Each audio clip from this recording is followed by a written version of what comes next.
Welkom by vandag se Simple Science potgooi. Ons spring sommer dadelik weg met 'n onderwerp wat vir jou graad 12 chemie, veral vir daai nasionale senior sertifikaat superbelangrik is. Reaksietempo. Definitief. Dis een van daai kernafdelings. Presies. En hoekom is dit belangrik? Dink gou, 'n vuurwerk wat in 'n oogwink ontplof teenoor, sê net maar, 'n ou fiets wat stadig staan en roes. Ja, groot verskil in spoed. Altwee is chemiese reaksies, maar hulle spoed, wel, dis wêrelde uitmekaar. Dis waaroor reaksietempo gaan. Ons gaan kyk wat dit is, wat dit vinniger of stadiger maak. En hoekom dit prakties saak maak, jy weet, in die industrie en so. Net so. Juis. Ons mikpunt vandag is om jou te help verstaan hoe hierdie konsepte, die teorie, die faktore, hoe ons dit meet, hoe alles eintlik in mekaar steek. Sodat jy die groot prentjie sien, nie net losfeite hoef te leer nie. Presies. Verstaan eerder as memoriseer. Goed, kom ons begin by die begin. Wat presies is reaksietempo? Hoe vinnig iets gebeur? Op sy eenvoudigste, ja. Dis 'n maatstaf van hoe vinnig 'n reaksie plaasvind. As ons dit 'n bietjie meer formeel stel, dis die verandering in die hoeveelheid gewoonlik konsentrasie van jou beginstowwe of reaktante, Of van jou eindprodukte? ja, of van jou produkte per eenheid tyd. So, hoeveel verander dit elke sekonde byvoorbeeld? En die eenheid wat ons baie sien is mol per kubieke desimeter per sekonde, die snaakse een. Dis die standaard een, ja. Maar jy kan ook kyk na hoe massa verander oor tyd of die volume gas wat vorm oor tyd. Dis ook tempo. OK, so ons meet hoe vinnig die begingoed verdwyn of hoe vinnig die nuwe goed verskyn. Maar die groot vraag is, hoekom gebeur reaksies en hoekom teen verskillende snelhede? Die sleutel lê in die botsingsteorie. Die botsings. Ek onthou dit. Jy moet dink aan daai klein deeltjies atome molecules. Hulle is gedurig aan die beweeg. Hulle is nie staties nie. Hulle stamp heeltyd teen mekaar. Heeltyd. Maar, en hier's die ding, nie elke stamp of botsing veroorsaak 'n reaksie nie. Glad nie. Daar is vereistes. Korrek. Vir 'n effektiewe botsing, een wat wel tot 'n produk lei, moet twee dinge reg wees. Energie en die hoek. Mooi. Eerstens, die deeltjies moet hard genoeg bots. Hulle moet genoeg kinetiese energie hê. Daardie minimum energie noem ons die Aktiveringsenergie. Daai heuwel waaroor hulle moet kom. presies die aktiveringsenergie, IAA. Dis die energiehekkie. En tweedens, hulle moet reg georiënteerd wees wanneer hulle bots.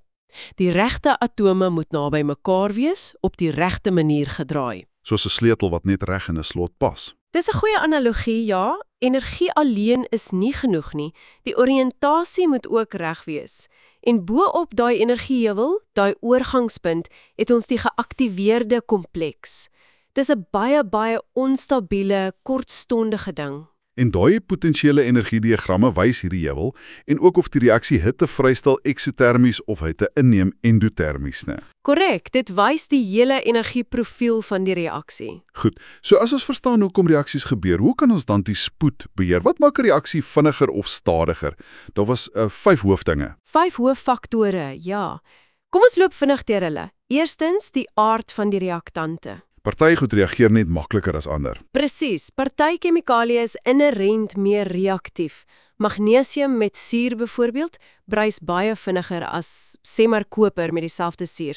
Dis net hoe daardie stowwe is. OK, die stof self maak saak. Wat is nommer 2? Nommer 2, veral belangrik vir vaste stowwe, is die reaksieoppervlakte. O ja, poeier teenoor 'n soliede blok. Die poeier is vinniger. Baie vinniger.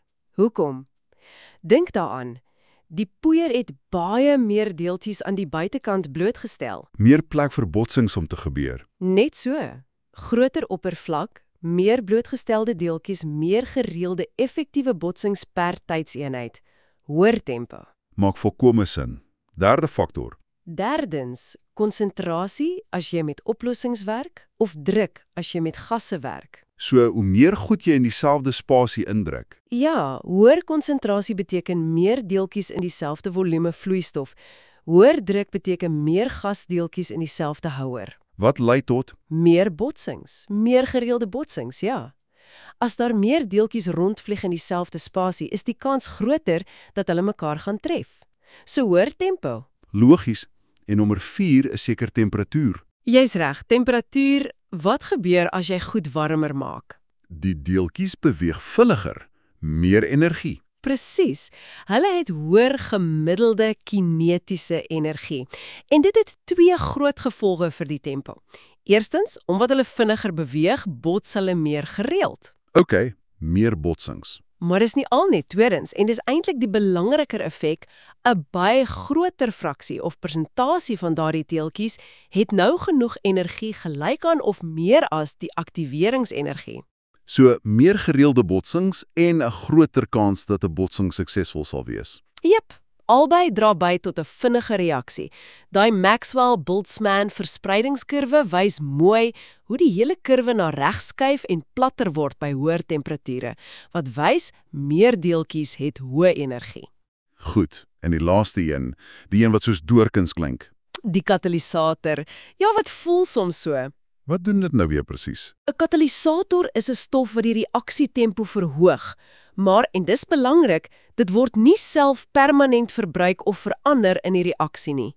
Hoe werk dit? Maak dit die deeltjies vinniger beweeg? Nee, dis 'n algemene miskonsepsie. Dit beïnvloed nie die energie van die deeltjies direk soos temperatuur nie. Wat dit doen is dit bied 'n alternatiewe reaksiepad. 'n Ander roete. Ja, dink daaraan as 'n kort pad of 'n tonnel deur die berg eerder as om oor die top te klim. Hierdie alternatiewe pad het 'n laer aktiveringsenergie. So dit verlaag die heuwel. Dit verlaag effektief die energiehekkie vir daardie spesifieke pad. Omdat die hekkie nou laer is, het baie meer van die bestaande deeltjies reeds genoeg energie om oor te kom. Slim. En dis hoekom hulle so nuttig is in fabrieke en goed. Uiters belangrik in die industrie.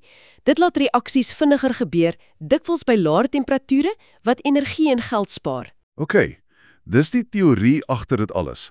Maar hoe meet ons dit in die praktyk? Sê nou jy doen 'n eksperiment in die skool se lab. Daar is 'n paar algemene maniere, afhangend van die spesifieke reaksie. As 'n gas gevorm word, kan jy die volume gas wat oor tyd vrygestel word meet. Met 'n gasspuit of deur dit oor water op te vang? Presies. Dan teken jy volume teenoor tyd. Of as 'n vaste stof neerslag vorm en die oplossing troebel word. Kan jy tyd hoe lank dit neem vir 'n kruisie onder die beker om te verdwyn? Jep, dis 'n klassieke een om troebel uit te meet. Hoe korter die tyd, hoe vinniger die reaksie. Nog 'n metode, as 'n gas ontsnap uit 'n oop houer. Kan jy die houer op 'n skaal sit en die massaverlies meet? Korrek. Massa teenoor tyd. Onthou net daai stukkie watte in die nek van die fles. Om te keer dat suurspat maar die gas laat uitkom. Ja, jy's skerp. En laastens, soms kan jy 'n kleurverandering dophou, hoe vinnig 'n kleur verskyn of verdwyn. En dan met al daardie data kan jy 'n grafiek teken. Byvoorbeeld volume gas teenoor tyd. Die steilheid van daai lyn wys dan die tempo, né? Absoluut. Die gradiënt of helling van die grafiek op enige punt is die reaksietempo op daardie oomblik. So aan die begin is dit gewoonlik styl, want die reaksie is vinnig. Ja, jy het baie reaktante, baie botsings. En dan word die lyn platter, soos die reaktante opgebruik word. Die konsentrasie neem af, so die tempo daal. En uiteindelik word dit horisontaal wanneer die reaksie stop. Gewoonlik omdat een van die reaktante, die beperkende reagens, heeltemal opgebruik is. Nou, 'n paar wenke vir die NSS-eksamen. Eerstens, ken jou definisies woordeliks. Reaksietempo, aktiveringsenergie, effektiewe botsing, katalisator, hulle is lief daarvoor om dit te vra. Goeie punt. Definisies is belangrik. Maar nog belangriker, jy moet kan verduidelik hoe elkeen van daai 5 faktore die tempo beïnvloed en jou verduideliking moet altyd terugverwys na die botsingsteorie. So jy moet sê hoekom die tempo verander in terme van botsings. Presies. Praat oor die frekwensie van botsings. Gebeur daar meer of minder botsings per sekonde? En praat oor die energie van die botsings. Het meer of minder botsings genoeg energie, groter of gelyk aan EA? Dis die sleutel. En moenie net sê meer botsings nie, sê meer effektiewe botsings per tydseenheid of so iets. Ideaal, ja. Wees spesifiek. Verwys na die aantal deeltjies met genoegsame energie. Nog foute om vooruit te kyk. Grafieke, wees versigtig met interpretasie. Verstaan wat die helling op 'n volume, tyd of massa tydgrafiek beteken? Dis die tempo. En met daai Maxwell-Boltzmann kurwes, maak seker jy weet wat die area onder die grafiek voorstel. veral daai stert aan die regterkant verby EA. En hoe dit verander met temperatuur of 'n katalisator. Ja, en moenie vergeet van beheerde veranderlikes en eksperimentele vrae nie. Jy moet kan identifiseer wat konstant gehou is om seker te maak dis 'n regverdige toets. Goed, so om alles saam te vat. Reaksietempo gaan oor spoed in chemie. Hoekom?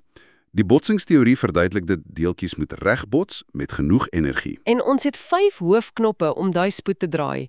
Die aard van die stof self, die oppervlakte vir vaste stowwer, die konsentrasie of druk, die temperatuur en natuurlik katalisatore. Hulle beïnvloed almal hoe gereeld en hoe effektief daai botsings is.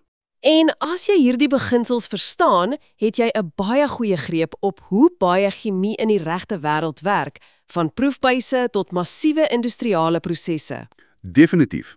Hier is laastens iets interessants om oor te dink. Ons het nou baie gepraat oor katalisators, wat dinge versnel deur daai energieheuwel laer te maak. Bestaan daar dalk stowwe wat die teenoorgestelde doen? Iets wat doelbewus 'n reaksie stadiger maak? Dis 'n goeie vraag. Dankie dat jy ingeluister het na hierdie Simple Science podcast. Sterkte met die leerwerk en daai eksamenvoorbereiding.